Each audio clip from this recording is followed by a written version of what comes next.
Nagdangat sa 1,608,000 pesos nga balor sang suspected shabu ang nakumpiskar sa separado nga drug buy-bust operation sa Quinto Distrito. Sang Lunes, Marso 23, arestado ang fish vendor matapos ang ginkasa nga drug buy-bust operation sa Barangay Alminiana, Lemery, Iloilo sa diin ang subject nga si alias Pantoy, 31 anyos, ang nabaklan sang isa ka sachet sang ginapatihan shabu sa balor nga 7,500 pesos. Dugang pa na-recover sa iya posisyon ang 12 ka sachet sang giyapatihan illegal nga droga nga nagdangat sa masobra 130 gramos nga may market value nga 1.2 million pesos.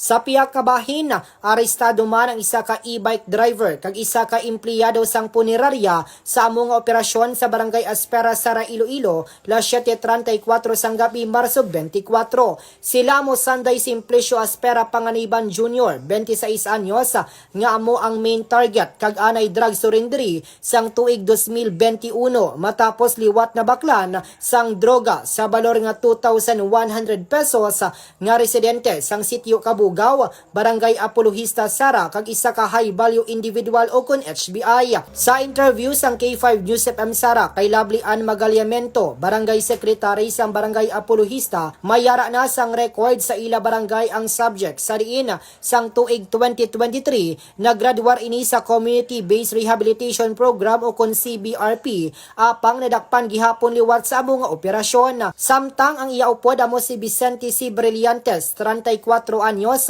empleyado sang punerarya kag residente sang Barangay Arante, Sara, nga ginakabig naman street level individual o kon SLI. Nakuha sa ila ang 4 ka medium heat salt transparent sachet sang ginapatihan illegal nga droga nga nagabugat sang kapin 60 gramos kag may standard drug price nga 408,000 pesos. Angot diri ginpahayag sang main subject nga nagakuha siya sang droga kay alias Muki sa ila barangay kag plano pa kuntani nga matransaksyon sa adlaw nga sila ang nadakpan, pero suno sa sekretarya wala sila kay balo sang impormasyon.